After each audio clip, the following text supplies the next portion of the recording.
ঘুম থেকে উঠেছেন, ইস্তেঞ্জা করতে যাবেন বাথরুমে, ঢুকলেন, গান গাওয়া শুরু করলেন, সাদা সাদা কালা কালা, হ্যাঁ, গান গায় মানুষ এখন বাথরুমে। মাঝে মাঝে আমরা সফর করি, একটা বাথরুমে ঢুকে দেখি পাশের বাথরুম থেকে গান আসছে।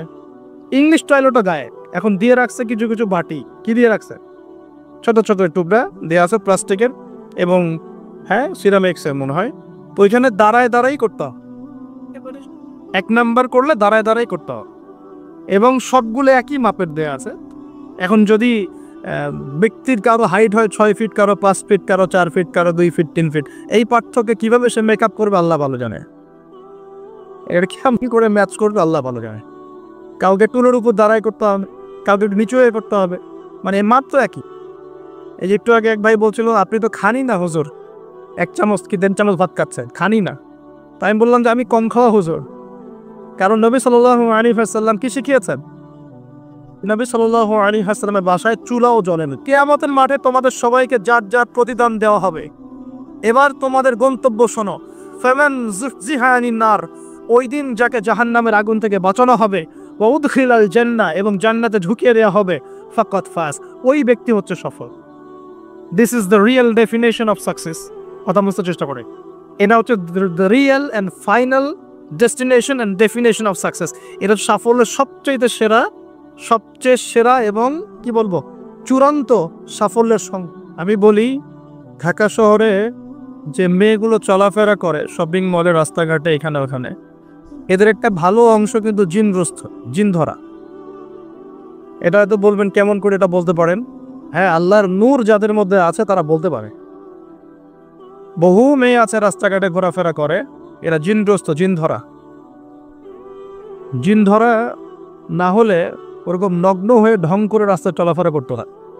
আল্লাহর নবীজি বলেছেন, মুহাম্মদুর রাসূলুল্লাহ সাল্লাল্লাহু আলাইহি ওয়াসাল্লাম, যে যখন কোনো মেয়ে বেপর্দা হয়ে বাহিরে বের হয় তখন শয়তান মানে শয়তান জিন না ফেরেশতা, তখন শয়তান ওই মেয়ের সৌন্দর্যকে পুরুষের চোখে লোভনীয় বা আকর্ষণীয় করে তোলে। কে করে তোলে? শয়তান। তোমাদের কারো যদি কোনো গায়রে মাহরাম বেপর্দা কোনো মেয়েকে দেখে খারাপ চিন্তা জেগে যায়, তাহলে তোমরা বাসায় চলে যাবে। কোথায় যাবে? বাসায়। সেখানে গিয়ে তোমাদের স্ত্রীর সাথে সময় কাটাবে, ইনশাআল্লাহ তোমাদের সেই খারাপ চেতনা চিন্তা দূর হয়ে যাবে। তার মানে এই হাদিস থেকে প্রমাণ হচ্ছে শয়তান বেপর্দা মেয়েদেরকে সুন্দর করে উপস্থাপন করে। জিন ধরা মেয়ে আছে সমাজে, এবং কোন কোন ক্ষেত্রে এখন ছেলেদেরকেও জিন ধরছে না? মাঝে মাঝে দেখবেন যে এই শীতকালে কিছু কনসার্ট হয়, দেখেছেন? কনসার্ট হয়, ফ্যাশন শোজ হয়, আরও অনেক ধরনের প্রোগ্রাম হয়। এগুলোকে নাম দিয়েছে মানুষ সংস্কৃতি। কি নাম দিয়েছে? ওখানে উঠে দেখবেন যে বড় বড় চুল আছে, অনেক লম্বা লম্বা চুল, একদম স্টেজের উপর উঠে লাফালাফি ঝাপাঝাপি করছে, দেখেন নাই? মিউজিক্যাল কিছু ইনস্ট্রুমেন্ট নিয়ে, দেখেন নাই? তারপর কি মনে হয় এরা সুস্থ? এটা সবার সাথেই জিন শয়তান আছে। কি আছে? আর আমরা দুইটা খারাপ চরিত্র ধারণ করি, বাঙালি আমরা যারা, মন খারাপ করেন না, আমরা দুইটা খারাপ চরিত্র অধিকারী আছে। এক, আমরা খুব ট্রল প্রিয় জাতি, ট্রল করতে খুব মজা লাগে। মনে হয় যেটা করে আমি একদম বাংলাদেশে কি বলবো দিন একদম কায়েম করে ফেলছি একদম। এই ট্রল পাগল, ট্রল প্রিয় জাতি আমরা একটা। আরেকটা হচ্ছে আমরা ইস্যু পাগল জাতি। ইস্যু, একটা ইস্যু আসবে, খুব লাভঝাপ চলবে কয়েকদিন, ইস্যু শেষ, আবার লাভঝাপ শেষ। বিদেশিরা বলে যে এটা আমাদের শিক্ষার ব্যাপার আছে, কারণ নিজের মধ্যে ত্রুটি থাকলে তো সলভ করতে হবে কিনা, নিজের মধ্যে ত্রুটি থাকলে সলভ করতে হবে না। তারা বলে যে আমাদের মাথা নাকি ওই যে বাক্সে বন্দি মাছের মতো। বাক্সে বন্দি মাছ দেখেছেন? এই যে অ্যাকুরিয়ামের মধ্যে যে মাছগুলো চলাফেরা করে, এদের স্মৃতিশক্তি খুব দুর্বল হয়। ওই ছোট্ট জায়গাটুকু ওদের কাছে মনে হয় বিশাল সমুদ্রের মতো। কথা বুঝতে পারছেন? ওই ছোট্ট বদ্ধ জায়গাটাই ওদের কাছে মনে হয় কি বিশাল বিশাল একটা জায়গা। ওরা খুব স্বল্প স্মৃতির অধিকারী, একটু কিছুক্ষণ পরে স্মৃতিটা নষ্ট হয়ে যায়, তাই আগে কি হয়েছে ওরা ভুলে যায়। এই স্বভাবটা এখন আমাদের মধ্যে চলে আসছে না? আমরা ইস্যু পাগল হচ্ছে না দিন দিন। করণীয় কি? খুব ভালো কথা বলেছে। করণীয় হচ্ছে টিকটক বানাতে হবে, নাকি ফেসবুকিং করতে হবে। এই ফেসবুকের কন্টেন্ট বানাতে বানাতে দুটো কাজ করেছেন, এটা আমরা করেছি। আমাদের এই দুইটা স্বভাবকে আগে বিসর্জন দিতে হবে। এক, আমরা ট্রল পাগল জাতি হব না, ওয়াদা করে ইনশাআল্লাহ। ট্রল করার মধ্যে কোনো রকম সার্থকতার কিছু নাই। যেটা খারাপ সেটাকে প্রতিহত করতে হবে, যেটা খারাপ সেটাকে প্রতিহত করতে হবে। আর 2 নাম্বার, যেটা ভালো তাকে উৎসাহ দিয়ে এগিয়ে নিতে হবে ইনশাআল্লাহ। আমরা সবসময় সত্যের পক্ষে থাকবো ইনশাআল্লাহ, আর সবসময় মিথ্যার বিপক্ষে থাকবো ইনশাআল্লাহ।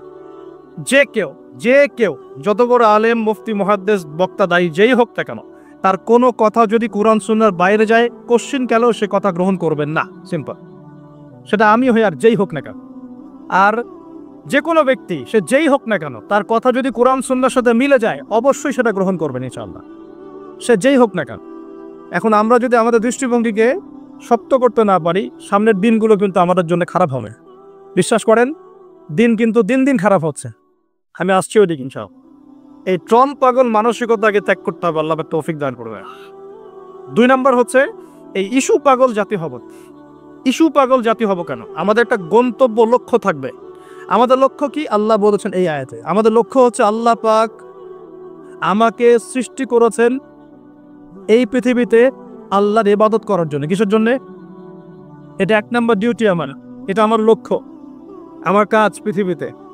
2, আল্লাহ পাক বলেছেন এই দুনিয়ার জীবনটা চিরস্থায়ী নয়। চিরস্থায়ী না, এটা ক্ষণস্থায়ী। তার মানে এই দুনিয়াটা আমার মুখ্য উদ্দেশ্য নয়। আমি দুনিয়ার মধ্যে চলাফেরা করব, মুসাফির।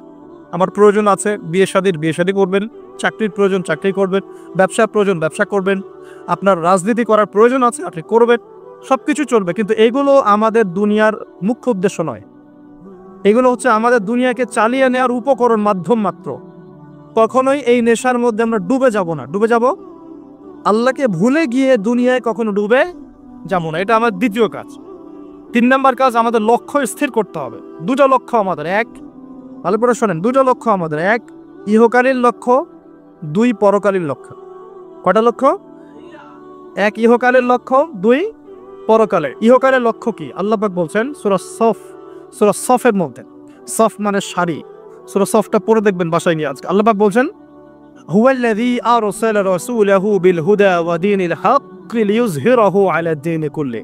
আল্লাহ পাক বলতে চাচ্ছেন যে তিনি সেই মহান আল্লাহ, যিনি তার পক্ষ থেকে নবী রাসূল পাঠিয়েছেন, শেষ নবী মুহাম্মদ সাল্লাল্লাহু আলাইহি ওয়াসাল্লামকে পাঠিয়েছেন, এবং আসমানি কিতাবসমূহ পাঠিয়েছেন, এই কোরআন সুন্নাহ নাজিল করেছেন। কি উদ্দেশ্যে? লিইয়ুযহিরাহু আলা দ্বীনি কুল্লি, যাতে করে দ্বীন ইসলাম, এই দ্বীন ইসলাম অন্য সমস্ত দ্বীনের উপর বিজয় লাভ করতে পারে। বলেন সুবহানাল্লাহ। তাহলে আরেকটা উদ্দেশ্য পেলাম। কি উদ্দেশ্য? এই দিন নিজে পালন করব এবং এই দিনকে অন্য দিনের উপর বিজয় ঘটানোর চেষ্টা করব।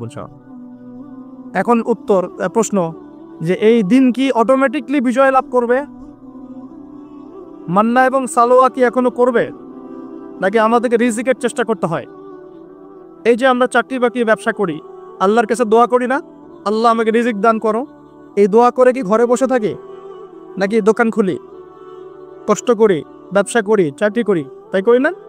একইভাবে আল্লাহ পাক বলেছেন দুনিয়াতে পাঠিয়েছি আমার ইবাদত করার জন্য, এবং আল্লাহ পাক নবী রাসূল পাঠিয়েছেন, বিশেষ করে শ্রেষ্ঠ নবী মুহাম্মদ সাল্লাল্লাহু আলাইহি ওয়াসাল্লামকে, যাতে এই দিন ইসলাম অন্য সমস্ত দিনের উপর বিজয়ী হতে পারে। এখন বিজয় কি এমনি এমনি হবে? কিভাবে বিজয় লাভ করবে? আল্লাহ বলছেন সূরা মুহাম্মাদে। কোন সূরায় বলেন? সূরা মুহাম্মাদ। কখনো পড়েছিলেন? কেউ বলতে পারবেন আল কোরআনুল কারীমে আমাদের নবী মুহাম্মদ সাল্লাল্লাহু আলাইহি ওয়াসাল্লামের নাম কতবার আছে? কতবার? 4 বার। কয়বার? তাও কাছাকাছি গিয়েছে, আলহামদুলিল্লাহ, শুকরিয়া। তো প্রিয় ভাই, সূরা মুহাম্মাদের মধ্যে আল্লাহ পাক বলছেন কিভাবে বিজয় লাভ করবে।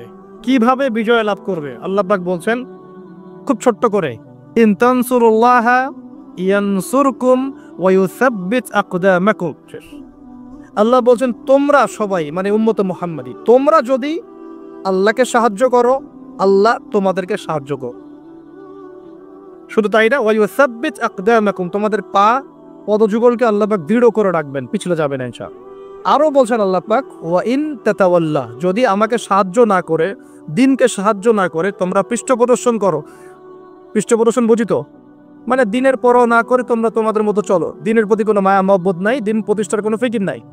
আল্লাহ বলছেন ওয়া ইন তাতাওয়াল্লাও, তোমরা যদি মুখ ফিরিয়ে নাও, ইয়াস্তাবদিল কওমান গায়রাকুম, আল্লাহ পাক অন্য কওমকে হেদায়েত দিয়ে তোমাদের জায়গায় নিয়ে আসবেন। সুম্মা লা ইয়াকুনু আমসালাকুম, এরা তোমাদের মতো অপদার্থ হবে না। কে বলেছেন? আল্লাহ পাক। তাহলে আমাদের দায়িত্ব পেয়ে গেলাম। এক নাম্বার কাজ হচ্ছে এই দুনিয়াতে এসেছি আল্লাহ পাকের ইবাদত করার জন্য, শেষ। এখন ইবাদত বলতে শুধু নামাজ, রোজা, হজ, যাকাতি নয়, বরং জীবনের প্রতিটা কাজই কি ইবাদত, যদি সেই কাজটা নবী সাল্লাল্লাহু আলাইহি ওয়াসাল্লামের সুন্নত মতো হয়। বলেন সুবহানাল্লাহ। প্রতিটা কাজ। এই যে এমনকি স্ত্রী সহবাস করাও, স্ত্রী সহবাস মানুষ কেন করে? এটা আমাদের প্রবৃত্তির চাওয়া। এটা প্রবৃত্তি দমন করার জন্য হালাল পথ প্রয়োজন, হারামে গেলে গুনাহ হয়ে যাবে। এই জন্য হালাল পথে গিয়ে স্ত্রী সহবাস মানুষ করে, এর মধ্য দিয়ে বংশবৃদ্ধি হয়। এই কাজটা তো আমরা আমাদের স্বার্থে করি। ইস্তেঞ্জা, পেশাব পায়খানা আমরা কার স্বার্থে করি? আমাদের স্বার্থে না অন্য কারো স্বার্থে? খাওয়া দাওয়া কার জন্য খাই? নিজের জন্য না অন্যের জন্য? ঘুমাই কার স্বার্থে? আমার ভালোর জন্য না অন্যের ভালোর জন্য? এই যতগুলো কাজ আমরা করি, ঘুম, খাওয়া, ওঠা, বসা, চলাফেরা, স্ত্রী সহবাস, পেশাব পায়খানা, ব্যবসা বাণিজ্য, চাকরি বাকরি, রাজনীতি, অর্থনীতি, সবকিছু, প্রতিটা কাজকেই ইবাদত হিসেবে গণ্য করা যাবে যদি সেই কাজটা রাসূলুল্লাহ সাল্লাল্লাহু আলাইহি ওয়াসাল্লামের সুন্নত মতো হয়। বাস, করা যাবে ইনশাআল্লাহ। একটু নিয়াতটা পরিবর্তন করে কাজের পদ্ধতি চেঞ্জ করলেই ইবাদত হয়ে যাবে। বাসায় গিয়ে যদি ঘুমান, একদম ঠাবাস করে লাইটটা অফ করলেন, আর এই যে মোবাইল টিপতে টিপতে ঘুম দিলেন, এই ঘুমে কোনো নেকি নাই। কি আছে? কোনো নেকি নাই, কিন্তু খালি রেস্ট নেওয়া হবে। আর রেস্ট নেওয়া, ওই ঘুমের মধ্যেই শয়তান এসে চেপে ধরবে, ধরে না চেপে ধরবে। আর যদি বিছানটা সুন্দর করে ঝাড়েন, বিসমিল্লাহ বলে লাইটটা অফ করেন, দরজাটা বিসমিল্লাহ বলে বন্ধ করেন, এই যে আপনার খোলা যে পাত্রগুলো আছে, পানি খাওয়ার পাত্র, জগ, গ্লাস, এগুলোকে বিসমিল্লাহ বলে ঢেকে দেন। ঢাকার কিচ্ছু না পেলে একটা কাঠি অন্তত বিসমিল্লাহ বলে রেখে দিতে হয়। একটা কাঠি অন্তত বিসমিল্লাহ বলে রেখে দিতে হয়। তারপরে আপনি মশারি খাটাচ্ছেন, বিছানা ঝাড়ু দিচ্ছেন, পারলে একটু অজু করে আসলেন, এসে পড়লেন একবার সূরা ইখলাস, একবার ফালাক, একবার নাস, মানে কুল হুয়াল্লাহু আহাদ, কুল আউযু বিরাব্বিল ফালাক, কুল আউযু বিরাব্বিন নাস পড়ে শু দিয়ে এভাবে মাথাটাকে মাসাহ করলেন একদম গায়ের নিচ পর্যন্ত। এই কাজটা আরও একবার করলেন, মানে 3 বার করলেন। এরপর আয়াতুল কুরসি পড়লেন, সূরা বাকারার শেষে 2টা বা 3টা আয়াত পড়লেন, যদি সম্ভব হয় সূরা মুলকটা পড়লেন। ওটা পড়ছেন না? ঠিক আছে, 33 বার সুবহানাল্লাহ, 33 বার আলহামদুলিল্লাহ, 34 বার আল্লাহু আকবার পড়লেন।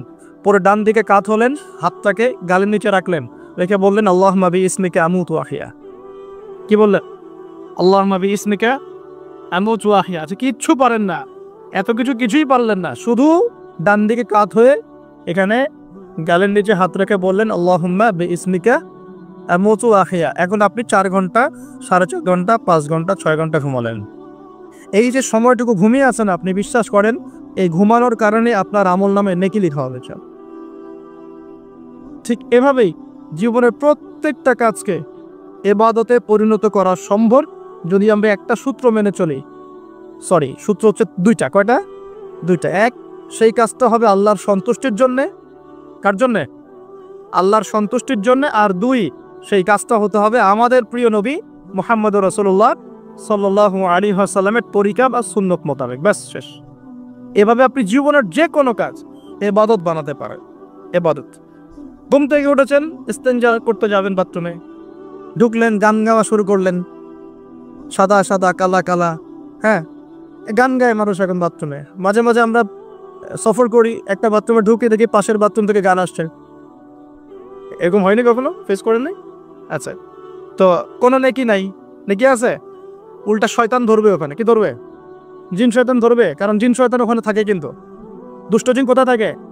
বাথরুমে থাকে। এই যে আমরা বলি আল্লাহুম্মা ইন্নী আউযু বিকা মিনাল খুবসি ওয়াল খাবাইস, এটা কিন্তু দুষ্ট জিন এবং মহিলা জিন বোঝায় আর কি। ঠিক আছে, এক পুরুষবাচক, এক স্ত্রীবাচক। তো তার মানে জিনদের মধ্যেও পুরুষ মহিলা আছে, জিনদের মধ্যে বংশবৃদ্ধি হয়। ঠিক আছে, ইবলিস সম্পর্কে সূরা কাহফে আল্লাহ পাক বলেছেন কানা মিনাল জিন, সে ছিল জিনদের একজন। ফাফাসাকা আন আমরি রাব্বি, সে তার রবের আদেশ লঙ্ঘন করে ফাঁসাকি করেছিল। ঠিক আছে, তো ওদের মধ্যে বংশবৃদ্ধি হয়। এখন বাথরুমে গিয়ে যদি এগুলো না করে বাম পা দিয়ে ঢোকেন, ঢোকার সময় বলেন বিসমিল্লাহিররহমানিররহিম ইন্নী আউযু বিকা মিনাল খুবসি ওয়াল খাবাইস, বসলেন এবং বাম পায়ে যে পায়ে আমি ব্যথা বলছি বাম পায়ে ভর দিয়ে বসতে হয়। কোন পায়ে? আচ্ছা, এখন ইংলিশ টয়লেটের মধ্যে এখন বসেন বাম পায়ে ভর দিয়ে, কেমন করে বসবেন বলেন?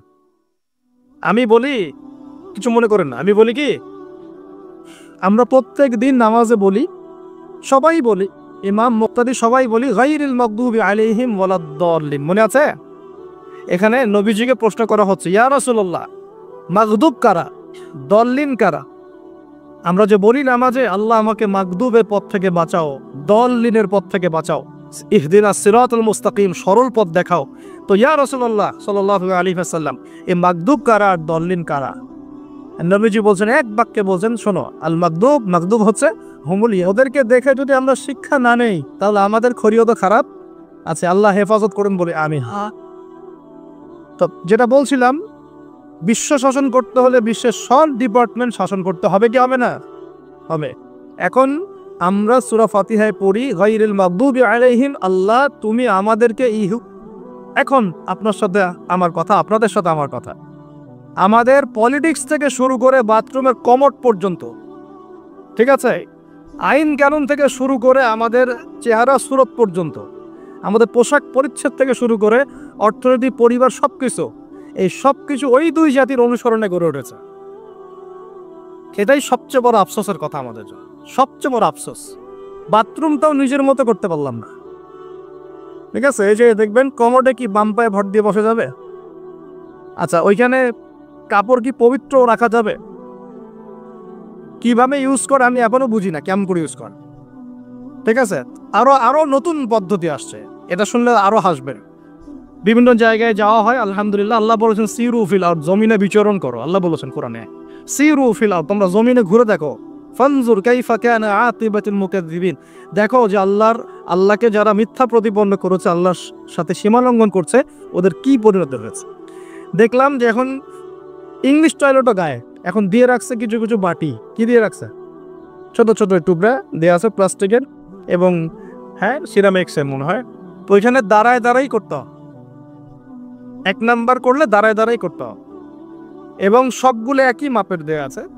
এখন যদি ব্যক্তির কারো হাইট হয় 6 ফিট, কারো 5 ফিট, কারো 4 ফিট, কারো 2 ফিট, 3 ফিট, এই পার্থক্যে কিভাবে সে মেকআপ করবে আল্লাহ ভালো জানে, এর কেমন করে ম্যাচ করবে আল্লাহ ভালো জানে।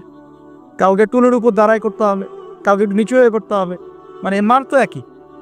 আরও যে কি কি দেখতে হবে আল্লাহ ভালো জানে। তো প্রিয় ভাইরা, বাথরুম করতে গিয়ে যদি নবীর সুন্নাহ মতো করেন, এখান থেকে কথাগুলো আসছে, যদি বাম পা দিয়ে ঢোকেন, বা পায়ে ভর দিয়ে বসেন, দেখবেন ইস্তেঞ্জা করেও শান্তি পাচ্ছেন। নবীর প্রতিটা সুন্নত বৈজ্ঞানিক, যে সুন্নত আপনি পালন করবেন আপনি বৈজ্ঞানিক উপকারিতাও পাবেন ইনশাআল্লাহ। এই একটু আগে এক ভাই বলছিল, আপনি তো খানি না হুজুর, 1 চামচ কি 1.5 চামচ ভাত খাচ্ছে, খানি না। তাই আমি বললাম যে আমি কম খাওয়া হুজুর, কারণ নবী সাল্লাল্লাহু আলাইহি ওয়াসাল্লাম কি শিখিয়েছেন? তিনি বলেছেন আমরা যা খাই না, তিনি নবী হওয়ার পরে মনে হয় সেটাও খেতে পারেন নাই। বিশ্বাস করছেন না? এরকম 3-3টা মাসের চাঁদ চলে যেত যে নবী সাল্লাল্লাহু আলাইহি ওয়াসাল্লামের বাসায় চুলাও জ্বলে নাই। আর আমাদের তো একবেলা যদি না খাই তাহলে আল্লাহর উপর কত শিকায়াত, কত অভিযোগ, তাই না ভাই? আর তারপরে তিনি বলছেন একজন ব্যক্তির এতটুকু খাওয়াই যথেষ্ট যে কোমর মেরুদণ্ড সোজা করতে পারে, আল্লাহর ইবাদত করতে পারে। আর যদি তোমাদের খেতেই হয় তাহলে পেটটাকে 3 ভাগ করে খাবে। কয় ভাগ? 1 ভাগ খাবার রাখবে, 1 ভাগ পানি খাবে, আর 1 ভাগ এই শ্বাস প্রশ্বাস চলাচলের জন্য ফাঁকা রাখবে। কয়জন এর উপর আমল করে দেখাতে পারে? কতজন মানুষ আছে? আর যারা একদম গোগ্রাসে খায়, এদের ব্যাপারে কোরআনে এবং হাদিসে কিন্তু মারাত্মক কথা আছে। আল্লাহর নবী সাল্লাল্লাহু আলাইহি ওয়াসাল্লাম বলেছেন যে তোমরা খুব বেশি ঢেকুর তোলো না। কি করো না? একজন সাহাবী খুব ঢেকুর উঠাচ্ছে, সাহাবী না আসলে, উনি পাশ দিয়ে যাচ্ছিলেন, খাবার দাবার খেয়ে পাশ দিয়ে যাচ্ছিলেন। তো নবীজি তার ঢেকুর তোলা দেখে বলছেন যে তোমরা বেশি ঢেকুর তুলবে না, কারণ দুনিয়াতে যে ব্যক্তি বেশি পেট পুড়ে খাবে, কাল কিয়ামতের মাঠে সে সবচেয়ে বেশি ক্ষুধার্ত থাকতে পারে। নাউযুবিল্লাহ। খাবেন আপনি, নিজের পেটটাকে 3 ভাগ করবে, 1 ভাগ খাবার, 1 ভাগ কি পানি, আর 1 ভাগ শ্বাস প্রশ্বাসের জন্য ফাঁকা। আর এই ব্যাপারে একটা কথা বলে দেই, শেষ জামানায় কিন্তু খাবারগুলো সব করাপ্টেড হয়ে যাবে। কি হবে? খাবার ভেজাল হবে, ভেজাল। এটার দলিল সূরা কাহাফে আছে, আমি এটা ব্যাখ্যা করব না আজকে। কাহাফে আছে, আমি ব্যাখ্যা করব না, শুধু ইন্ডিকেশন দিচ্ছি। 309 বছর ঘুমিয়েছিলেন আসহাবুল কাহফ। কত বছর? 309 বছর ঘুম থেকে উঠেই তারা প্রথম যে অনুভবটা করেছেন সেটা হলো তারা ক্ষুধার্ত। তারা কি ক্ষুধার্ত? দেখেন 309 বছর পর যদি আপনি ঘুম থেকে ওঠেন, আপনার কাছে এই দুনিয়াটা আজীব মনে হবে, হবে না? কিন্তু ওনারা ক্ষুধার্ত, পকেটে কিছু মুদ্রা ছিল, যেই মুদ্রাগুলোর মান 309 বছরও কমে যায় নাই। কমে গিয়েছে না। এখন আপনি আপনার মুদ্রা নিয়ে ঘুমান 300 বছর, দেখেন তারপর কি হয়। কি হবে? টাকা থাকবো না যাইবো গা? আচ্ছা, তারপরে শোনেন, এরপরে উঠেই তারা বলছে ফালিয়ানজুর আইয়ুহা আজকা তুআমা, এই মুদ্রাগুলো দিয়ে বাজারে কাউকে পাঠাও, তোমাদের 9 জন 10 জনের মধ্যে একজনকে বাজারে পাঠাও। ফালিয়ানজুর, সে যেন বাজারে গিয়ে দেখে আইয়ুহা আজকা তুআমা, কোন খাবারটা পবিত্র খাবার, ফ্রেশ খাবার। ঘুম থেকে উঠেও ফ্রেশ খাবারের দিকে তাদের নজর কেন? আর এই সূরা আপনার ফিতনা থেকে বাঁচাবে কেন? শাসনের যুগের সব খাবারগুলো আস্তে আস্তে ম্যানুফ্যাকচার্ড এবং ভেজাল হচ্ছে কেন? এগুলোর মধ্যে মিল আছে না? তার মানে যত জামানা শেষের দিকে যেটা থাকবে, খাবারে ভেজাল তত বাড়তে থাকবে। এই সময় আপনাকে অবশ্যই ফ্রেশ খাবার খুঁজে খুঁজে বের করতে হবে। খাবার আগে মানুষ খেত, খাবারের মধ্যেই চিকিৎসা ছিল, তাই না? রোগের আরোগ্য ছিল। এখন সেই খাবার খেয়ে মানুষ অসুস্থ হয়ে যাচ্ছে। বুঝতে পারছেন না? খাবারের মধ্যে থাকে উপাদান, ভালো উপাদান, যে উপাদানগুলো পেটের ভিতরে গেলে, শরীরে গেলে শরীরটা সুস্থ হয়। এখন সেই খাবার খেয়েই মানুষ অসুস্থ হয়ে যাচ্ছে। এটা কোন হাদিসের সাথে মেলে জানেন? আনতালিদাল আমাতু রাব্বাতুহা, দাসী তার মনিবকে জন্ম দিবে। দাসী মনিবকে জন্ম দিবে মানে হচ্ছে সমাজের ন্যায় অন্যায়, হক বাতিল, সত্য মিথ্যার মানদণ্ড উল্টে যাবে। যেটা ভালো সেটা হয়ে যাচ্ছে খারাপ, খারাপটা হচ্ছে ভালো। সমাজে সত্যবাদী ব্যক্তি হয়ে যাচ্ছে মিথ্যাবাদী, মিথ্যাবাদীকে মানুষ সত্যবাদী বলা শুরু করেছে। আমানতদার ব্যক্তি হয়ে যাচ্ছে খেয়ানতকারী, খেয়ানতকার ব্যক্তিগুলো আমানতদার হয়ে যাচ্ছে। সমাজের সবচেয়ে ভালো মানুষকে মানুষ খারাপ বলছে, সবচেয়ে খারাপ মানুষকে খুব ভালো বলছে। উল্টে যাচ্ছে, খেয়াল করে দেখেন, উল্টে যাচ্ছে। বাবা এখন বাবার হাতে ছেলে মায়ের খাচ্ছে, ছেলের হাতে মা মায়ের খাচ্ছে। এরকম হচ্ছে না? যাকে একটা দায়িত্ব দিয়ে রাখবেন, যে বাবা তোমার উপর আমি বিশ্বাস করলাম, দায়িত্ব দিলাম, সে আপনার বিশ্বাস ভঙ্গ করে রেখে দিচ্ছে। এ হচ্ছে না? বিশ্বাস উড়ে যাচ্ছে, প্রতারণা বাড়ছে। মানে কি? মানুষ আল্লাহ পাকের হালালগুলোকে হারাম করে নিচ্ছে, হারামগুলো হালাল করে নিচ্ছে। বুঝতে পারছেন না মনে হয়? হালালগুলোকে মানুষ আস্তে আস্তে হারাম করতেছে, হারামগুলোকে আস্তে আস্তে হালাল করতেছে। এটা হচ্ছে না?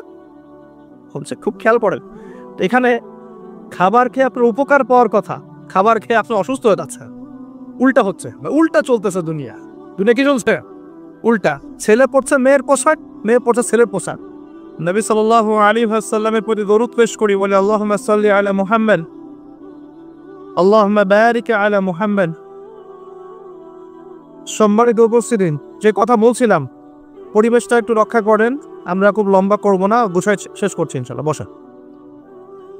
আমরা যে পয়েন্টে ছিলাম সেটা হলো যে আমরা যদি আমাদের জীবনের প্রতিটা কাজ 2টা শর্ত মেনে চলি, তাহলে প্রতিটা কাজ কি হবে বলেন? ইবাদত হবে। কি হবে? ইবাদত। শর্ত নাম্বার 1, প্রত্যেকটা কাজ করতে হবে আল্লাহর সন্তুষ্টির জন্য। কার সন্তুষ্টির জন্য? আর 2 নাম্বার, প্রত্যেকটা কাজ করতে হবে একজন ব্যক্তির আদর্শে। তার নাম কি? মুহাম্মদুর রাসূলুল্লাহ সাল্লাল্লাহু আলাইহি ওয়াসাল্লাম। এখন সব কাজ বলতে কি শুধু নামাজ, রোজা, হজ জাকাত? না, জীবনের সব কাজ। এই একটা জিনিস যদি বুঝতে পারি, আমাদের আজকের ওয়াজ সফলের জন্য আমরা আমাদের জীবনের প্রতিটা কাজ আমাদের প্রিয় নবী মুহাম্মদুর রাসূলুল্লাহ সাল্লাল্লাহু আলাইহি ওয়াসাল্লামের তরিকা মতো করবো ইনশাআল্লাহ। রাজি আছেন ইনশাআল্লাহ? তাহলে এখন বলেন, 5 ওয়াক্ত নামাজ নবীর তরিকায় পড়া যাবে তো ইনশাআল্লাহ? নবীর তরিকায় নামাজ মানে ধীর স্থিরভাবে নামাজ। আমি এই তর্কে যাব না, হাত বাঁধবেন কোথায়, ঠিক আছে? ওই তর্ক সবাই করে না, ওই তর্ক সবাই করে না। এই মাসআলাগুলোকে নিয়ে যারা মুফতি আছেন তারা কথা বলেন, আমি মুফতি নই। অতএব এই মাসআলাগুলোকে নিয়ে আমি আপনাদের সাথে কোনো কথা বলছি না, আমি বলছি আপনাদেরকে নামাজ প্রতিষ্ঠা করা, কায়েম করার মানে হচ্ছে নামাজটা হতে হবে নবীর মতো খুশু খুজুতে। খুশু খুজু কি জিনিস? নামাজটা ধীর স্থিরভাবে হবে। নামাজে কি পড়ছি সেটা বোঝার চেষ্টা করতে হবে। নামাজে কি বলছি আল্লাহর সাথে সেটা বোঝার চেষ্টা করতে হবে।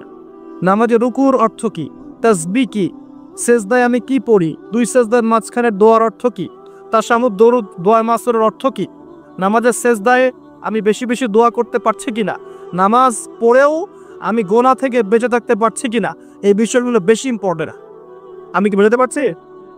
নামাজ ধীর স্থিরভাবে, রিল্যাক্সে, তাড়াহুড়ো নাই, বুঝে বুঝে পড়ার চেষ্টা করবেন। আল্লাহ পাক তৌফিক দান করুন। যারা নামাজ ধরি ছেড়ে দেই তাদের জন্য একটা হাদিস। নবী সাল্লাল্লাহু আলাইহি ওয়াসাল্লাম বলেছেন, মান তারাকা সালাতান মুতাআম্মিদান ফাকাদ কাফা।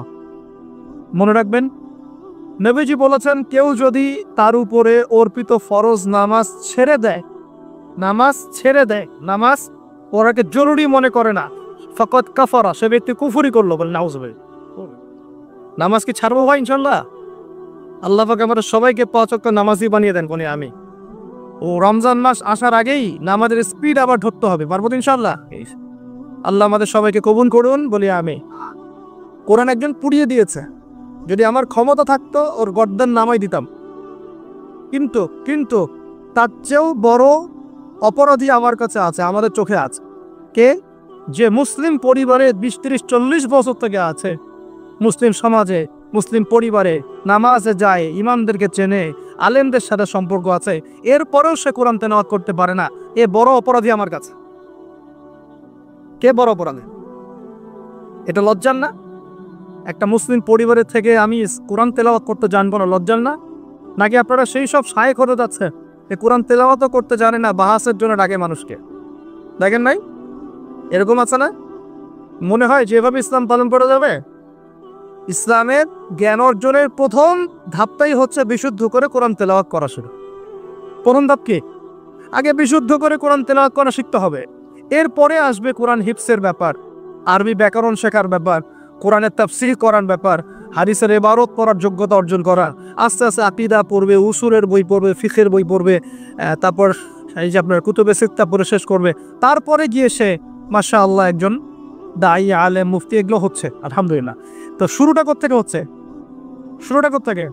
কোরআন বিশুদ্ধ করে তেলাওয়াত করা। তো এই শুরুটাই যদি আমাদের ঠিক না হয়, তাহলে কি কোরআন ঘরে রেখে খালি চুমু খেলে হবে? কোরআন কি খালি চুমু খাওয়ার জন্য? কোরআন থেকে তাবিজ লিখার জন্য? কোরআন বাবা মারা গেলে কোরআন তেলাওয়াত করবো এই জন্য? 40 দিন কোরআন তেলাওয়াত করবো এই জন্য? কেউ মারা গেল, ব্যাস আমরা কোরআন দিয়ে একটা মাহফিল করে দিলাম, ব্যাস সব হয়ে গেল? আস্তাগফিরুল্লাহ। আল্লাহ পাক আমাদের সবাইকে যেন কোরআন তেলাওয়াত শেখার তৌফিক দান করেন। একটা চ্যালেঞ্জ গ্রহণ করেন যে আমি নিজে কোরআন তেলাওয়াত করা শিখবো, আরো 10 জনকে শিখাবো। ইচ্ছা বাড়া যাবে না? যদি এই একজন প্রত্যেকে যদি নিজে শিখি, আর প্রত্যেকে যদি 10 জন করে শিখাতে পারি, শোনেন, প্রত্যেকে যদি নিজে শিখি এবং নিজ নিজ পরিবার বা নিজের আমার আন্ডারে যারা আছে, মনে করেন আপনি একজন একটা গার্মেন্টসের মালিক, আপনার আন্ডারে অনেক মানুষ চাকরি করে না? নিজে নামাজ পড়লেন, নিজে কোরআন তেলাওয়াত করা শিখলেন, আপনি যদি তাদেরকে নৈশকালীন কোরআন শেখান, সবার নেকি আপনি পাচ্ছেন না? আপনার পরিবার আছে, পরিবারে আপনি নামাজ পড়েন, এখন আপনি কোরআন তেলাওয়াত করতে জানেন, এখন আপনার মা, বোন, স্ত্রী, সন্তানদেরকে আপনি শেখালেন, এই পুরো পরিবারটা কোরআনওয়ালা হলো না? একটা সমাজের দায়িত্বশীল আমি। হ্যাঁ, চেয়ারম্যান সাহেব মনে করেন বললেন যে আমি নামাজ পড়ি, আমি কোরআন তেলাওয়াত করতে জানি, আমি এলাকার সব মানুষকে কোরআন তেলাওয়াত করা শেখাবো ইনশাআল্লাহ। পারা যাবে না? এভাবে যদি সবাই দায়িত্ব নেই, আমার বিশ্বাস 10 বছরের মধ্যে বাংলাদেশের 16 কোটি মানুষকে কোরআন শেখানো যাবে ইনশাআল্লাহ।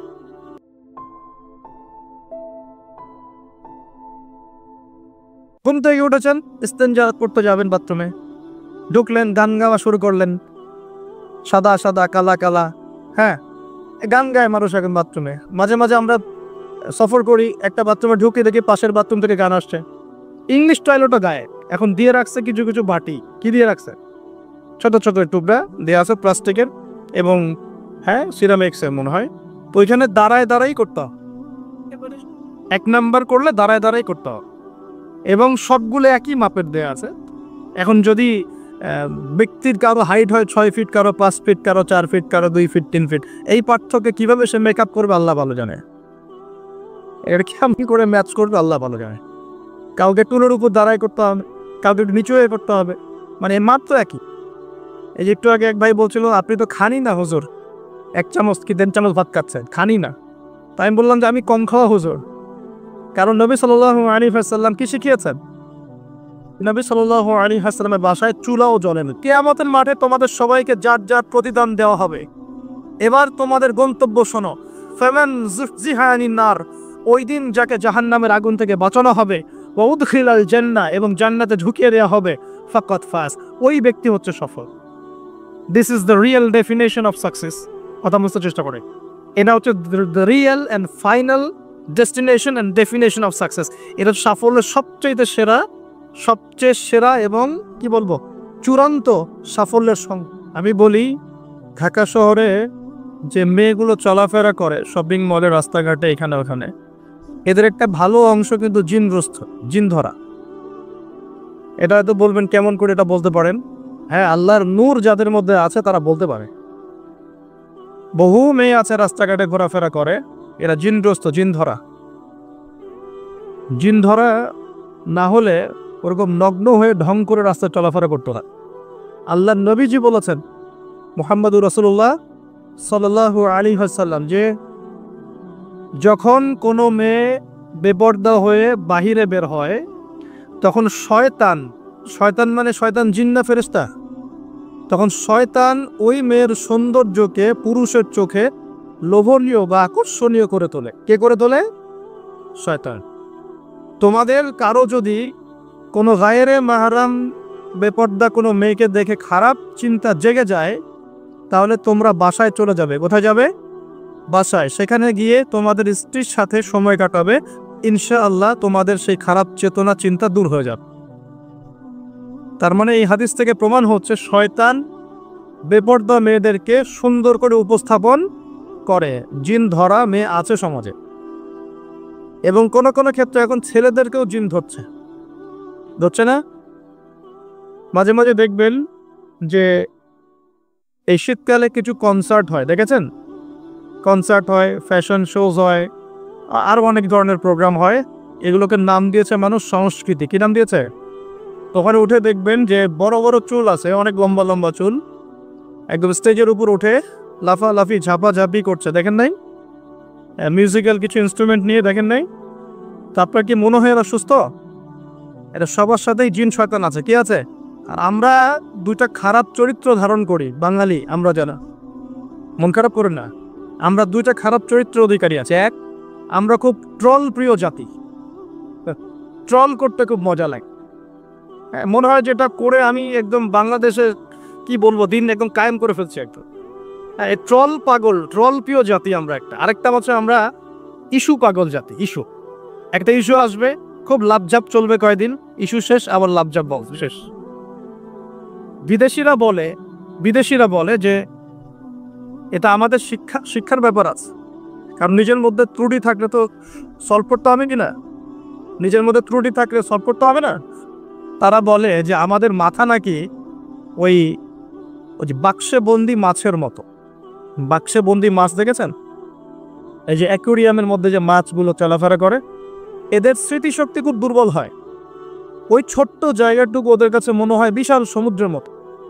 কথা বুঝতে পারছিলাম? ওই ছোট্ট বদ্ধ জায়গাটাই ওদের কাছে মনে হয় কি বিশাল বিশাল একটা জায়গা। ওরা খুব স্বল্প স্মৃতির অধিকারী, একটু কিছুক্ষণ পরে স্মৃতিটা নষ্ট হয়ে যায়, তাই আগে কি হয়েছে ওরা ভুলে যায়। এই স্বভাবটা এখন আমাদের মধ্যে চলে আসছে না? আমরা ইস্যু পাগল হচ্ছে না দিন দিন। করণীয় কি? খুব ভালো কথা বলেছে। করণীয় হচ্ছে টিকটক বানাতে হবে, নাকি ফেসবুকিং করতে হবে। এই ফেসবুকের কন্টেন্ট বানাতে দুটো কাজ করেছেন, এটা আমরা করেছি। আমাদের এই দুইটা স্বভাবকে আগে বিসর্জন দিতে হবে। এক, আমরা ট্রল পাগল জাতি হব না, ওয়াদা করে ইনশাআল্লাহ। ট্রল করার মধ্যে কোনো রকম সার্থকতার কিছু নাই। যেটা খারাপ সেটাকে প্রতিহত করতে হবে, আর 2 নাম্বার যেটা ভালো তাকে উৎসাহ দিয়ে এগিয়ে নিতে হবে ইনশাআল্লাহ। আমরা সব সময় সত্যের পক্ষে থাকবো ইনশাআল্লাহ, আর সব সময় মিথ্যার বিপক্ষে থাকবো ইনশাআল্লাহ। যে কেউ যত বড় আলেম, মুফতি, মুহাদ্দিস, বক্তা, দায়ী যেই হোক না কেন, তার কোনো কথা যদি কোরআন সুন্নাহর বাইরে যায়, কোশ্চিন কেন সে কথা গ্রহণ করবেন না। সিম্পল। সেটা আমি হই আর যেই হোক না কেন। আর যে কোনো ব্যক্তি সে যেই হোক না কেন, তার কথা যদি কোরআন সুন্নাহর সাথে মিলে যায়, অবশ্যই সেটা গ্রহণ করবেন ইনশাআল্লাহ, সে যেই হোক না কেন। এখন আমরা যদি আমাদের দৃষ্টিভঙ্গিকে শক্ত করতে না পারি, সামনের দিনগুলো কিন্তু আমাদের জন্য খারাপ হবে। বিশ্বাস করেন, দিন কিন্তু দিন দিন খারাপ হচ্ছে। আমি আসছি ওই দিক ইনশাআল্লাহ। এই ট্রম পাগল মানসিকতাকে ত্যাগ করতে হবে, আল্লাহ পাক তৌফিক দান করবে। 2 নম্বর হচ্ছে এই ইস্যু পাগল জাতি হব। ইস্যু পাগল জাতি হব কেন? আমাদের একটা গন্তব্য, লক্ষ্য থাকবে। আমাদের লক্ষ্য কি? আল্লাহ বলেছেন এই আয়াতে, আমাদের লক্ষ্য হচ্ছে আল্লাহ পাক আমাকে সৃষ্টি করেছেন এই পৃথিবীতে আল্লাহর ইবাদত করার জন্য। কিসের জন্য? এটা 1 নম্বর ডিউটি আমার, এটা আমার লক্ষ্য, আমার কাজ পৃথিবীতে। 2, আল্লাহ পাক বলেছেন এই দুনিয়ার জীবনটা চিরস্থায়ী নয়। চিরস্থায়ী না, এটা ক্ষণস্থায়ী। তার মানে এই দুনিয়াটা আমার মুখ্য উদ্দেশ্য নয়। আমি দুনিয়ার মধ্যে চলাফেরা করব, মুসাফির। আমার প্রয়োজন আছে বিয়ে শাদী করবেন, চাকরির প্রয়োজন চাকরি করবেন, ব্যবসার প্রয়োজন ব্যবসা করবেন, আপনার রাজনীতি করার প্রয়োজন আছে আপনি করবেন, সব কিছু চলবে। কিন্তু এগুলো আমাদের দুনিয়ার মুখ্য উদ্দেশ্য নয়। এগুলো হচ্ছে আমাদের দুনিয়াকে চালিয়ে নেওয়ার উপকরণ, মাধ্যম মাত্র। কখনোই এই নেশার মধ্যে আমরা ডুবে যাব না। ডুবে যাব আল্লাহকে ভুলে গিয়ে দুনিয়ায় কখনো ডুবে যাব না। এটা আমার দ্বিতীয় কাজ। 3 নম্বর কাজ, আমাদের লক্ষ্য স্থির করতে হবে। 2টা লক্ষ্য আমাদের। ভালো করে শোনেন, 2টা লক্ষ্য আমাদের। 1 ইহকালীন লক্ষ্য, 2 পরকালীন লক্ষ্য। কটা লক্ষ্য? 1 ইহকালীন লক্ষ্য, 2 পরকালের। ইহকালের লক্ষ্য কি? আল্লাহ পাক বলছেন সূরা সফের মধ্যে, সফ মানে শাড়ি, সূরা সফটা পড়ে দেখবেন বাসায় নিয়ে আজকে। আল্লাহ পাক বলছেন হুয়াল্লাযী আরসালা রাসূলাহু বিল হুদা ওয়া দীনিল হক লিইয়ুযহিরাহু আলা দ্বীনি কুল্লি।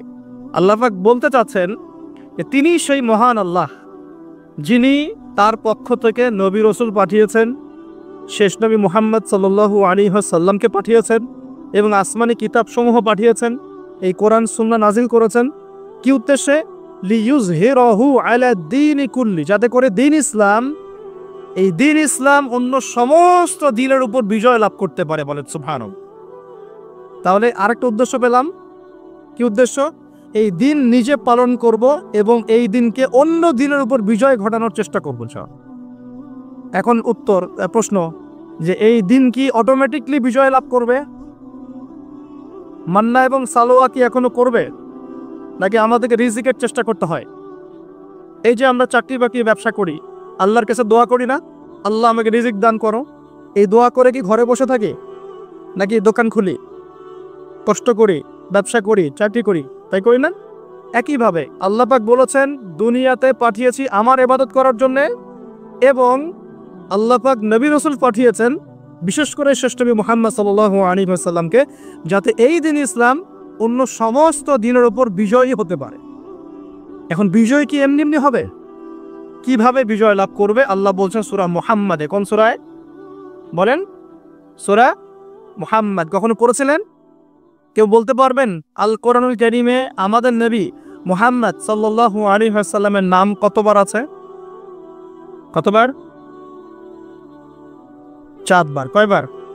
তাও কাছাকাছি গিয়েছে, আলহামদুলিল্লাহ, শুকরিয়া। তো প্রিয় ভাই, সূরা মুহাম্মাদের মধ্যে আল্লাহ পাক বলছেন কিভাবে বিজয় লাভ করবে। কিভাবে বিজয় লাভ করবে আল্লাহ পাক বলছেন খুব ছোট্ট করে, ইন তানসুরুল্লাহা ইয়ানসুরকুম ওয়া ইউসাব্বিত আকদামাকুম। আল্লাহ বলছেন তোমরা সবাই, মানে উম্মত মুহাম্মাদী, তোমরা যদি আল্লাহকে সাহায্য করো, আল্লাহ তোমাদেরকে সাহায্য করো। শুধু তাই না, ওয়া ইউসাব্বিত আকদামাকুম, তোমাদের পা পদযুগলকে আল্লাহ পাক দৃঢ় করে রাখবেন, পিছলে যাবে না ইনশাআল্লাহ। আরো বলছেন আল্লাহ পাক ওয়া ইন তাতাওয়াল্লা, যদি আমাকে সাহায্য না করে, দিনকে সাহায্য না করে তোমরা পৃষ্ঠ প্রদর্শন করো। পৃষ্ঠ প্রদর্শন বুঝি তো, মানে দিনের পরও না করে তোমরা তোমাদের মতো চলো, দিনের প্রতি কোনো মায়া মহব্বত নাই, দিন প্রতিষ্ঠার কোনো ফিকির নাই। আল্লাহ বলছেন ওয়া ইন তাতাওয়াল্লাও, তোমরা যদি মুখ ফিরিয়ে নাও, ইয়াস্তাবদিল কওমান গায়রাকুম, আল্লাহ পাক অন্য কওমকে হেদায়েত দিয়ে তোমাদের জায়গায় নিয়ে আসবেন। সুম্মা লা ইয়াকুনু আমসালাকুম, এরা তোমাদের মতো অপদার্থ হবে না। কে বলেছেন? আল্লাহ পাক। তাহলে আমাদের দায়িত্ব পেয়ে গেলাম। 1 নাম্বার কাজ হচ্ছে এই দুনিয়াতে এসেছি আল্লাহ পাকের ইবাদত করার জন্য, শেষ। এখন ইবাদত বলতে শুধু নামাজ, রোজা, হজ, জাকাতই নয়, বরং জীবনের প্রতিটা কাজই কি ইবাদত, যদি সেই কাজটা নবী সাল্লাল্লাহু আলাইহি ওয়াসাল্লামের সুন্নত মতো হয়। বলেন সুবহানাল্লাহ। প্রতিটা কাজ। এই যে এমনকি স্ত্রী সহবাস করাও, স্ত্রী সহবাস মানুষ কেন করে? এটা আমাদের প্রবৃত্তির চাওয়া। এটা প্রবৃত্তি দমন করার জন্য হালাল পথ প্রয়োজন, হারামে গেলে গুনাহ হয়ে যাবে। এই জন্য হালাল পথে গিয়ে স্ত্রী সহবাস মানুষ করে, এর মধ্য দিয়ে বংশবৃদ্ধি হয়। এই কাজটা তো আমরা আমাদের স্বার্থে করি। ইস্তেঞ্জা, পেশাব পায়খানা আমরা কার স্বার্থে করি? আমাদের স্বার্থে না অন্য কারো স্বার্থে? খাওয়া দাওয়া কার জন্য খাই? নিজের জন্য না অন্যের জন্য? ঘুমাই কার স্বার্থে? আমার ভালোর জন্য না অন্যের ভালোর জন্য? এই যতগুলো কাজ আমরা করি, ঘুম, খাওয়া, ওঠা, বসা, চলাফেরা, স্ত্রী সহবাস, পেশাব পায়খানা, ব্যবসা বাণিজ্য, চাকরি বাকরি, রাজনীতি, অর্থনীতি, সবকিছু, প্রতিটা কাজকেই ইবাদত হিসেবে গণ্য করা যাবে যদি সেই কাজটা রাসূলুল্লাহ সাল্লাল্লাহু আলাইহি ওয়াসাল্লামের সুন্নত মতো হয়। বাস করা যাবে ইনশাআল্লাহ। একটু নিয়তটা পরিবর্তন করে কাজের পদ্ধতি চেঞ্জ করলেই ইবাদত হয়ে যাবে। বাসায় গিয়ে যদি ঘুমান, একদম ঠাপাস করে লাইটটা অফ করলেন, আর এই যে মোবাইল টিপতে টিপতে ঘুম দিলেন, এই ঘুমে কোনো নেকি নাই। কি আছে? কোনো নেকি নাই, কিন্তু খালি রেস্ট নেওয়া হবে। আর রেস্ট নেওয়া, ওই ঘুমের মধ্যেই শয়তান এসে চেপে ধরবে, ধরে না চেপে ধরবে। আর যদি বিছানটা সুন্দর করে ঝাড়েন, বিসমিল্লাহ বলে লাইটটা অফ করেন, দরজাটা বিসমিল্লাহ বলে বন্ধ করেন, এই যে আপনার খোলা যে পাত্রগুলো আছে, পানি খাওয়ার পাত্র, জগ, গ্লাস, এগুলোকে বিসমিল্লাহ বলে ঢেকে দেন। ঢাকার কিচ্ছু না পেলে একটা কাঠি অন্তত বিসমিল্লাহ বলে রেখে দিতে হয়। তারপরে আপনি মশারি খাটাচ্ছেন, বিছানা ঝাড়ু দিচ্ছেন, পারলে একটু অজু করে আসলেন, এসে পড়লেন একবার সূরা ইখলাস, একবার ফালাক, একবার নাস, মানে কুল হুয়াল্লাহু আহাদ, কুল আউযু বিরাব্বিল ফালাক, কুল আউযু বিরাব্বিন নাস পড়ে শু দিয়ে এভাবে মাথাটাকে মাসাহ করলেন একদম গায়ের নিচ পর্যন্ত। এই কাজটা আরও একবার করলেন, মানে 3 বার করলেন। এরপর আয়াতুল কুরসি পড়লেন, সূরা বাকারার শেষে 2টা বা 3টা আয়াত পড়লেন, যদি সম্ভব হয় সূরা মুলকটা পড়লেন। ওটা পড়ছেন না? ঠিক আছে, 33 বার সুবহানাল্লাহ, 33 বার আলহামদুলিল্লাহ, 34 বার আল্লাহু আকবার পড়লেন। পরে ডান দিকে কাত হলেন, হাতটাকে গালের নিচে রাখলেন, রেখে বললেন আল্লাহুম্মা বিইসমিকা আমুতু ওয়া আহইয়া। কি বললেন? আল্লাহুম্মা বিইসমিকা আমুতু ওয়া আহইয়া। আচ্ছা, কিচ্ছু পারেন না, এত কিছুই পারলেন না, শুধু ডান দিকে কাত হয়ে এখানে গালের নিচে হাত রেখে বললেন আল্লাহুম্মা বিইসমিকা আমুতু ওয়া আহইয়া। এখন আপনি 4 ঘন্টা, 4.5 ঘন্টা, 5 ঘন্টা, 6 ঘন্টা ঘুমালেন। এই যে সময়টুকু ঘুমিয়ে আছেন, আপনি বিশ্বাস করেন এই ঘুমানোর কারণে আপনার আমল নামে নেকি লেখা হবে। ঠিক এভাবেই জীবনের প্রত্যেকটা কাজকে ইবাদতে পরিণত করা সম্ভব যদি আমরা একটা সূত্র মেনে চলি। সূত্র হচ্ছে 2টা। কয়টা? 2টা। 1, সেই কাজটা হবে আল্লাহর সন্তুষ্টির জন্যে। কার জন্যে? আল্লাহর সন্তুষ্টির জন্যে। আর 2, সেই কাজটা হতে হবে আমাদের প্রিয় নবী মুহাম্মদুর রাসূলুল্লাহ সাল্লাল্লাহু আলাইহি ওয়াসাল্লামের তরিকা বা সুন্নত মোতাবেক। ব্যাস, শেষ। এভাবে আপনি জীবনের যে কোনো কাজ ইবাদত বানাতে পারেন। ইবাদত। ঘুম থেকে উঠেছেন, ইস্তেঞ্জা করতে যাবেন, বাথরুমে ঢুকলেন, গান গাওয়া শুরু করলেন, সাদা সাদা কালা কালা, হ্যাঁ, গান গায় মানুষ এখন বাথরুমে। মাঝে মাঝে আমরা সফর করি, একটা বাথরুমে ঢুকে দেখি পাশের বাথরুম থেকে গান আসছে। এরকম হয়নি কখনো? ফেস করেন নাই? আচ্ছা, তো কোনো নেকি নাই? নেকি আছে? উল্টা শয়তান ধরবে ওখানে। কি ধরবে? জিন শয়তান ধরবে। কারণ জিন শয়তান ওখানে থাকে। কিন্তু দুষ্ট জিন কোথায় থাকে? বাথরুমে থাকে। এই যে আমরা বলি আল্লাহুম্মা ইন্নী আউযু বিকা মিনাল খুবসি ওয়াল খাবাইস, এটা কিন্তু দুষ্ট জিন এবং মহিলা জিন বোঝায় আর কি। ঠিক আছে, এক পুরুষবাচক, এক স্ত্রীবাচক। তো তার মানে জিনদের মধ্যেও পুরুষ মহিলা আছে, জিনদের মধ্যে বংশবৃদ্ধি হয়। ঠিক আছে, ইবলিস সম্পর্কে সূরা কাহফে আল্লাহ পাক বলেছেন কানা মিনাল জিন, সে ছিল জিনদের একজন। ফাসাকা আন আমরি রাব্বি, সে তার রবের আদেশ লঙ্ঘন করে ফাসাকি করেছিল। ঠিক আছে, তো ওদের মধ্যে বংশবৃদ্ধি হয়। এখন বাথরুমে গিয়ে যদি এগুলো না করে বাম পা দিয়ে ঢোকেন, ঢোকার সময় বলেন বিসমিল্লাহ আল্লাহুম্মা ইন্নী আউযু বিকা মিনাল খুবসি ওয়াল খাবাইস, বসলেন, এবং বাম পায়ে যে পায়ে আমি ব্যথা বলছি, বাম পায়ে ভর দিয়ে বসতে হয়। কোন পায়ে? আচ্ছা, এখন ইংলিশ টয়লেটের মধ্যে এখন বসেন বাম পায়ে ভর দিয়ে, কেমন করে বসবেন বলেন? আমি বলি, কিছু মনে করেন না, আমি বলি কি, আমরা প্রত্যেক দিন নামাজে বলি, সবাই বলি, ইমাম মুক্তাদি সবাই বলি গায়রিল মাগদুবি আলাইহিম ওয়ালাদ-দাল্লিন। মনে আছে? এখানে নবীজিকে প্রশ্ন করা হচ্ছে, ইয়া রাসূলুল্লাহ, মাগদুব কারা, দল্লিন কারা? আমরা যে বলি নামাজে, আল্লাহ আমাকে মাগদুবের পথ থেকে বাঁচাও, দল্লিনের পথ থেকে বাঁচাও, ইহদিনাস সিরাতাল মুস্তাকিম, সরল পথ দেখাও। তো ইয়া রাসূলুল্লাহ সাল্লাল্লাহু আলাইহি ওয়াসাল্লাম, এই মাগদুব কারা আর দল্লিন কারা? নবীজি বলছেন, এক বাক্যে বলছেন, শোনো, আল মাগদুব, মাগদুব হচ্ছে হুমুল ইহুদ। ওদেরকে দেখে যদি আমরা শিক্ষা না নেই তাহলে আমাদের খরিয়ত খারাপ আছে। আল্লাহ হেফাজত করুন বলে আমিন। তো যেটা বলছিলাম, বিশ্ব শাসন করতে হলে বিশ্বের সব ডিপার্টমেন্ট শাসন করতে হবে, কি হবে না? হবে। এখন আমরা সূরা ফাতিহায় পড়ি, গায়রিল মাগদুবি আলাইহিম, আল্লাহ তুমি আমাদেরকে এখন আপনার সাথে আমার কথা, আপনাদের সাথে আমার কথা, আমাদের পলিটিক্স থেকে শুরু করে বাথরুমের কমোড পর্যন্ত, ঠিক আছে, আইন কানুন থেকে শুরু করে আমাদের চেহারা সুরত পর্যন্ত, আমাদের পোশাক পরিচ্ছদ থেকে শুরু করে অর্থনীতি, পরিবার, সবকিছু, এই সবকিছু ওই দুই জাতির অনুসরণে গড়ে উঠেছে। এটাই সবচেয়ে বড় আফসোসের কথা আমাদের জন্য, সবচেয়ে বড় আফসোস।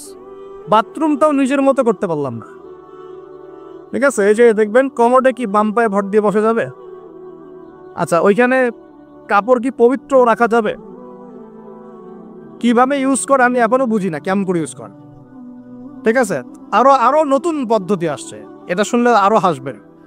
বিভিন্ন জায়গায় যাওয়া হয়, আলহামদুলিল্লাহ, আল্লাহ বলেছেন সিরু ফিল আরদ, জমিনে বিচরণ করো। আল্লাহ বলেছেন কোরআনে, সিরু ফিল আরদ, তোমরা জমিনে ঘুরে দেখো, ফানজুর কাইফা কানা আকিবাতুল মুকাজ্জিবিন, দেখো যে আল্লাহকে যারা মিথ্যা প্রতিপন্ন করেছে, আল্লাহর সাথে সীমা লঙ্ঘন করছে, ওদের কি পরিণতি হয়েছে। দেখলাম যে এখন ইংলিশ টয়লেটও গায়ে এখন দিয়ে রাখছে কিছু কিছু বাটি, কি দিয়ে রাখছে, ছোট ছোট টুকরা দেওয়া আছে প্লাস্টিকের, এবং হ্যাঁ সিরামিক্সের মনে হয়। তো ওইখানে দাঁড়ায় দাঁড়াই করতে হবে, 1 নাম্বার করলে দাঁড়ায় দাঁড়াই করতে হবে, এবং সবগুলো একই মাপের দেওয়া আছে। এখন যদি ব্যক্তির কারো হাইট হয় 6 ফিট, কারো 5 ফিট, কারো 4 ফিট, কারো 2 ফিট, 3 ফিট, এই পার্থক্যে কিভাবে সে মেকআপ করবে আল্লাহ ভালো জানে, এর কেমন করে ম্যাচ করবে আল্লাহ ভালো জানে। কাউকে টুলের উপর দাঁড়াই করতে হবে, কাউকে নিচু হয়ে করতে হবে, মানে মার তো একই, আরও যে কি কি দেখতে হবে আল্লাহ ভালো জানে।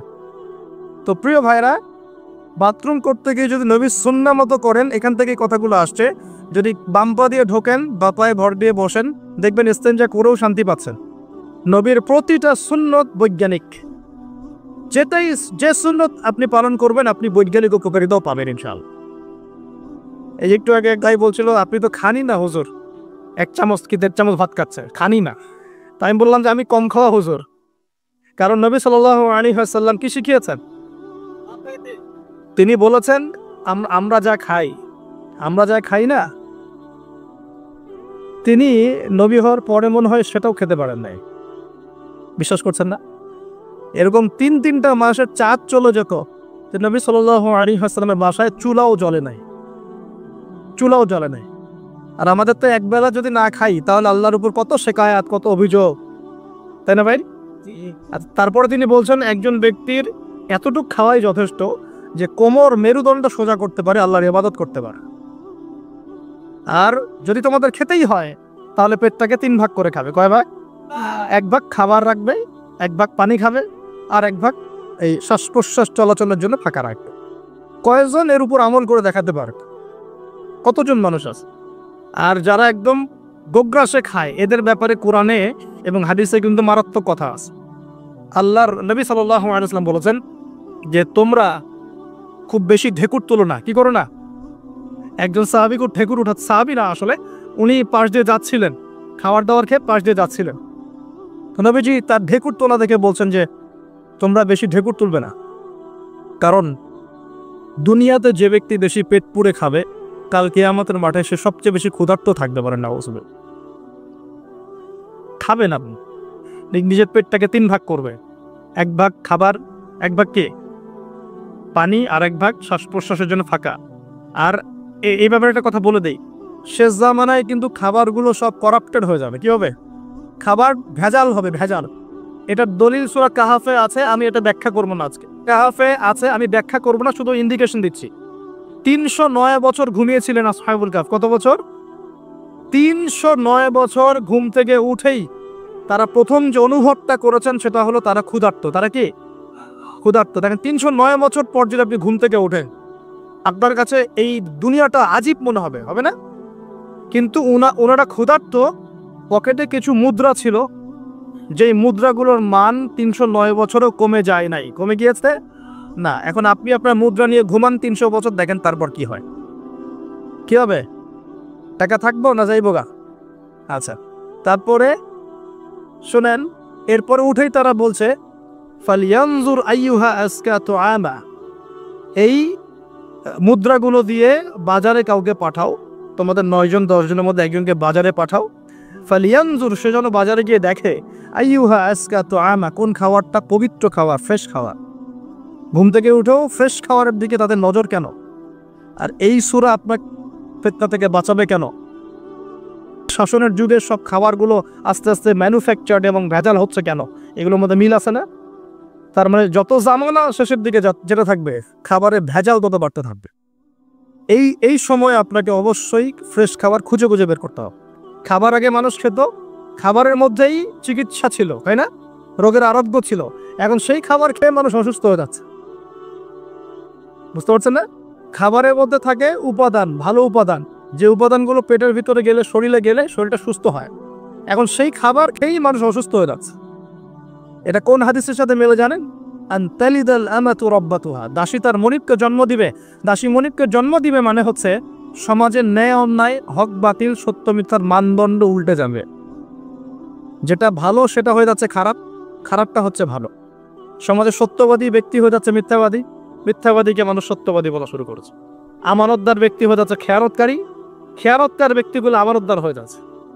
সমাজের সবচেয়ে ভালো মানুষকে মানুষ খারাপ বলছে, সবচেয়ে খারাপ মানুষকে খুব ভালো বলছে। উল্টে যাচ্ছে, খেয়াল করে দেখেন, উল্টে যাচ্ছে।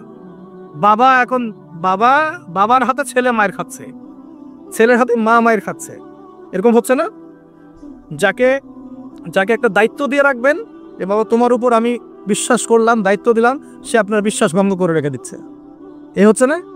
বিশ্বাস উড়ে যাচ্ছে, প্রতারণা বাড়ছে। মানে কি? মানুষ আল্লাহ পাকের হালালগুলোকে হারাম করে নিচ্ছে, হারামগুলো হালাল করে নিচ্ছে। বুঝতে পারছেন না মনে হয়? হালালগুলোকে মানুষ আস্তে আস্তে হারাম করতেছে, হারামগুলোকে আস্তে আস্তে হালাল করতেছে। এটা হচ্ছে না? হচ্ছে। খুব খেয়াল করেন। এখানে খাবার খেয়ে আপনার উপকার পাওয়ার কথা, খাবার খেয়ে আপনি অসুস্থ হয়ে যাচ্ছে। উল্টা হচ্ছে, উল্টা চলতেছে দুনিয়া। দুনিয়া কি চলছে? উল্টা। ছেলে পড়ছে মেয়ের পোশাক, মেয়ে পড়ছে ছেলের পোশাক।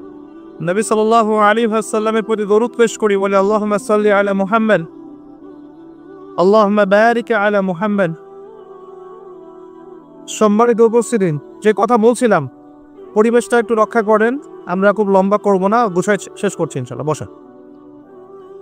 আমরা যে পয়েন্টে ছিলাম সেটা হলো যে আমরা যদি আমাদের জীবনের প্রতিটা কাজ দুইটা শর্ত মেনে চলি, তাহলে প্রতিটা কাজ কি হবে বলেন?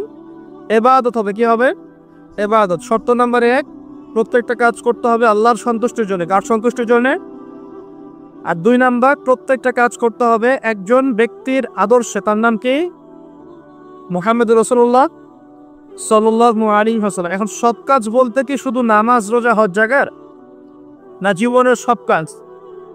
এই একটা জিনিস যদি বুঝতে পারি, আমাদের আজকের ওয়াজ সফলের জন্য আমরা আমাদের জীবনের প্রতিটা কাজ আমাদের প্রিয় নবী মুহাম্মদ রাসূলুল্লাহ সাল্লাল্লাহু আলাইহি ওয়াসাল্লামের তরিকা মতো করবো ইনশাআল্লাহ। রাজি আছেন ইনশাআল্লাহ?